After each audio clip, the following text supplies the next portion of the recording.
저는 지금 일산 서구 주역동 문촌 2단지에 거주하고 있는데요. 네. 아이들이 직장 때문에 서울에서 지내고 있고 남편도 퇴직하고 프리랜서로 서울로 다니고 있어서 네. 이걸 매도하고 6억 5천 정도의 여유자금으로 서울 성동구로 갈아타기를 할까 생각 중인데요. 네. 지금 올 연말에 서울역까지 GTX가 개통돼 있고 선도지구 이슈도 있고 그래서 매도 시점이 궁금해서 연락드렸어요. 네, 안녕하세요. 네, 지금 우선 일산부터 정리를 좀 할게요. 신도시가 우리가 생겨난 배경은 구도시인 서울이 너무 폭발적으로 인구가 증가되면서 도시가 팽창되면서 생겨났잖아요. 네, 그런데 그 신도시가 이제 30년이 됐단 말이에요.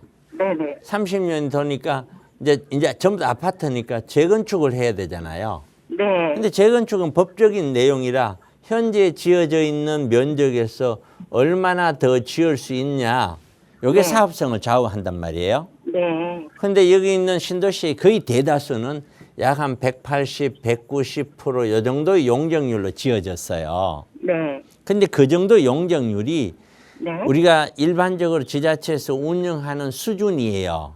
네, 그러니까 그 얘기는 뭐냐면은 그보다 더 높일 수는 있지만 네, 높이더라도 반드시 그만큼 공공기업, 공공기부 체납을 해야 된다는 뜻이에요. 네, 기부 체납을 해야 되기 때문에 사업성이 그렇게 아주 좋다라거나 그렇게 보기는 어렵다는 거예요. 네, 근데 이제 이거는 사업성이라고 하는 거는 네. 사업성은 몇 가지를 갖고 판단을 하는데 첫째는 현재 용적률로 판단하는 게 있고요. 둘째는 그 아파트 단지 내에 있는 세대 구성으로 판단해요. 이게 무슨 말이냐면은 아주 소형 아파트 단지로 형성이 돼 있어요.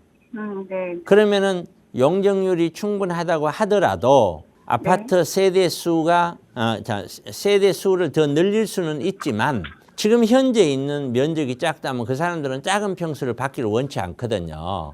네, 그럼 20평대, 30평대로 늘려서 가다 보면은 남에게 팔 물건이 없어지는 거예요. 용적률이 충분하다고 하더라도 현재 아파트가 소형 단지로 구성되어 있는 단지는 그 늘어나는 용적률을 다 까먹어요. 일반 분양을 해야 되는데 입지가 좋은 쪽에서 일반 분양가가 더 높겠죠. 서울에 있는 강남이라든가 한강변이나 이런 데는 일반 용적률로만 보면은 사업성이 별로 안 나오는데 나머지 세대 구성이나 일반 분양가로 보면은 사업성이 나와버리는 케이스도 많은 거예요. 그런데 지금 일산에 있는 지금 갖고 계시는 라이프인가요? 네. 거기는 네. 현재 용적률이 무난하다라고 얘기하면 뭐하고 그렇게 좋은 거는 아니다. 그러나 재건축을 못할 건 아니다. 네, 근데 두 번째는 세대 구성이 전부 다 대형 평수로 돼 있어요. 네, 대형. 그러면 대형 평수로 돼 있으니까 세대 구성이 좋잖아요, 오히려. 네, 네, 좋은데 문제는 대형 평수인 사람들도 내가 짓는데 소형 평수로 짓자. 그러면 예를 들어서 60평을 30평 두 개로 짓자. 그러면 사업성이 또 나와요. 그런데 그걸 동의를 하냐라는 거지. 그 계시는 분들이. 자기 면적을 줄여서 준다는데 마지막으로는 초역세권도 아니고요. 입주자는 완전 주거 단지 안에 있기 때문에 일반 분양가를 다른 지역보다 높일 수 있느냐. 그건 아니라는 거죠.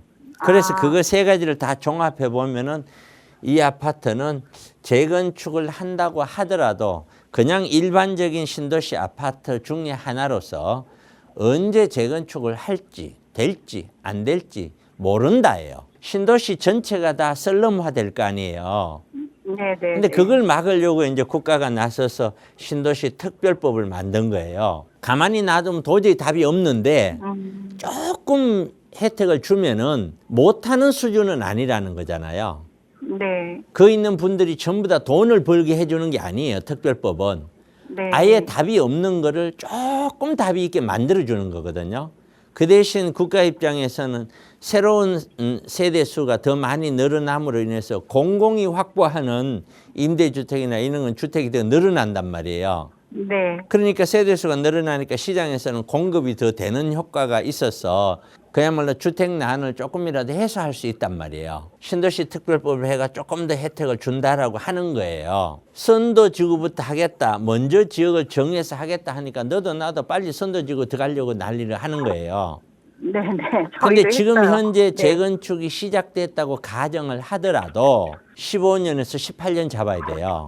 그동안에 우리나라의 부동산 시장 상황, 경기 상황 이런 것들이 무슨 일이 얼마만큼 어떻게 일어날지도 모르고 우리나라 인구 감소 있잖아요. 이제 앞으로 10년만 더 지나도 확실히 우리가 느낄 만큼 문제화될 확률이 높아요. 인구 감소 문제가 해결되지 않으면은 제가 봤을 때는 신도시라든가 다른 재개발 재건축 구역들이 몇 년 안에 끝내면 모르겠는데 이게 몇 년 안에 끝낼 수 있는 일이 아니잖아요. 우리 인구만 줄지 않고 그대로만 유지된다고 하면 이런 문제를 걱정할 필요가 없어요.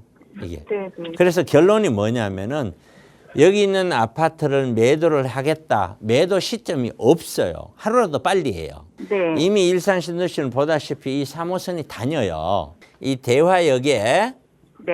여기에 GTX가 들어온대 하고 결정이 네. 됐다고 쳐요. 가격이 오르기 위해서는 이 GTX를 이용하려는 사람이 엄청 많아야 되고 이 많은 사람들이 반드시 이 주변에 있는 아파트로 이사가 와야 이 아파트가 올라요.